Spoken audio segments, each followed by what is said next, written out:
Bien-aimés, salut et bienvenue à WIFNU, notre communauté qui lit la Bible ensemble pour connaître les promesses qu'il y en a en Jésus-Christ, notre Sauveur, notre Seigneur et notre espérance.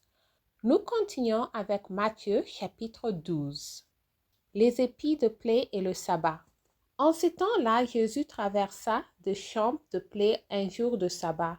Ses disciples qui avaient faim se mirent à arracher des épis et à manger. Les pharisiens voyant cela lui dirent, « Voici, tes disciples font ce qui n'est pas permis de faire pendant le sabbat. » Mais Jésus leur répondit, « N'avez-vous pas lu ce que fit David lorsqu'il eut faim, lui et ceux qui étaient avec lui? Comment il entra dans la maison de Dieu et mangea les pains de proposition, qui ne lui étaient pas permis de manger, non plus qu'à ceux qui étaient avec lui, et qui étaient réservés aux sacrificateurs seuls.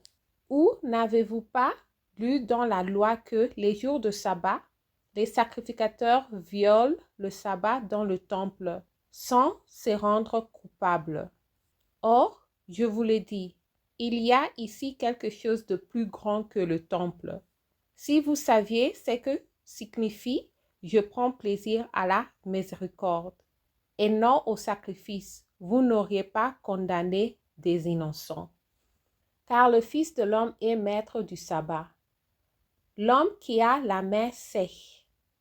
Étant parti de là, Jésus entrant dans la synagogue. Et voici, il s'y trouvait un homme qui avait la main sèche. Ils demandèrent à Jésus, « Est-il permis de faire une guérison les jours de sabbat? » C'était afin de pouvoir l'accuser.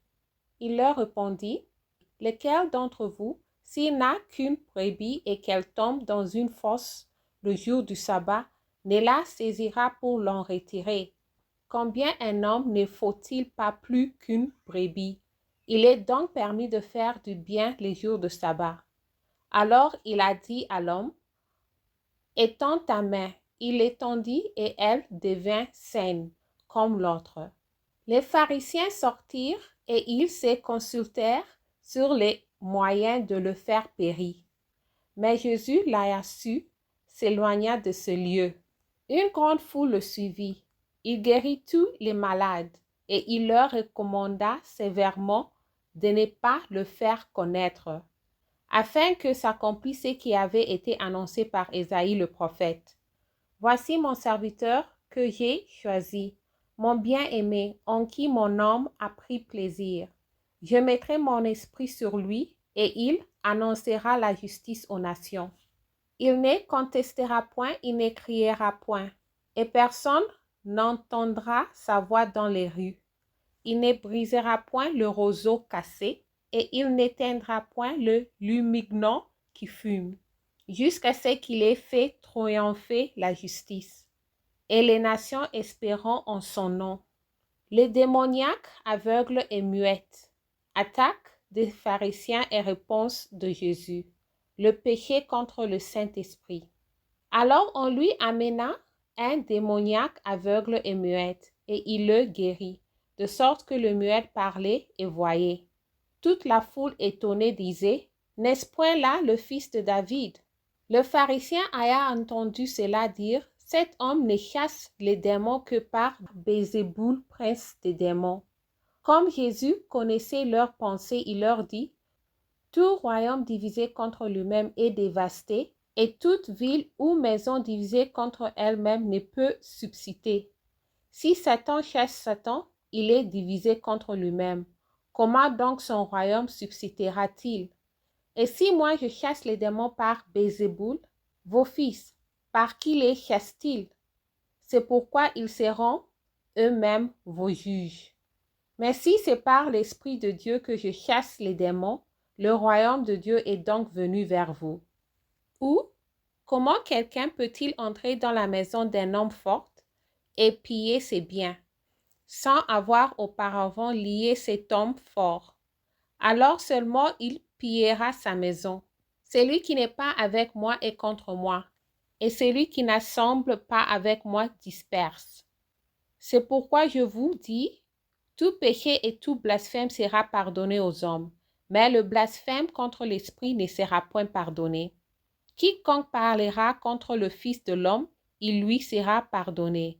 Mais quiconque parlera contre le Saint-Esprit, il ne lui sera pardonné ni dans ce siècle, ni dans le siècle à venir. Ou dites que l'arbre est bon et que son fruit est bon, ou dites que l'arbre est mauvais et que son fruit est mauvais, car on connaît l'arbre par le fruit.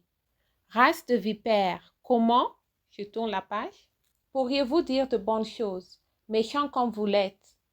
Car c'est de l'abondance du cœur que la bouche parle. L'homme bon dire de bonnes choses de son bon trésor, et l'homme méchant dit de mauvaises choses de son mauvais trésor. Je vous l'ai dit, au jour du jugement, les hommes rendront compte de toute parole vaine qu'ils auront proférée.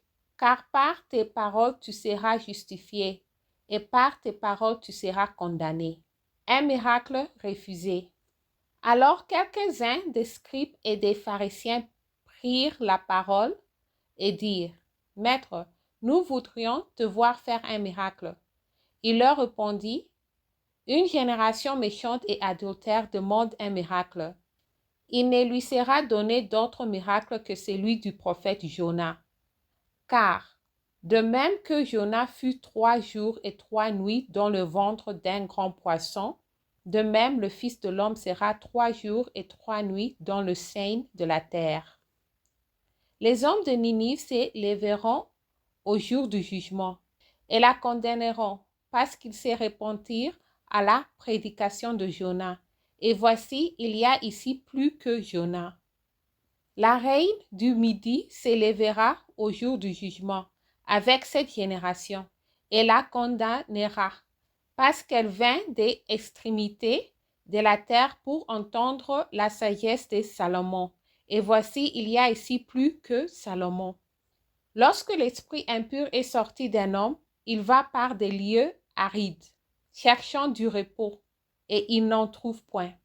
Alors il dit, « Je retournerai dans ma maison d'où je suis sorti. » Et quand il arrive, il l'a trouvée vide, balayée et ornée.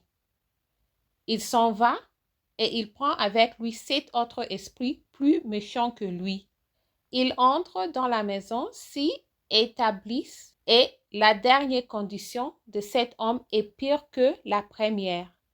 Il en sera de même pour cette génération méchante. La mère et les frères de Jésus.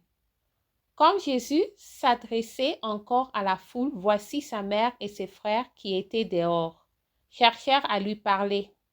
Quelqu'un lui dit, « Voici ta mère et tes frères sont dehors, et ils cherchent à te parler. » Mais Jésus répondit à celui qui le lui disait, « Qui est ma mère et qui sont mes frères? » Puis, étendant sa main sur ses disciples, il dit, « Voici ma mère et mes frères.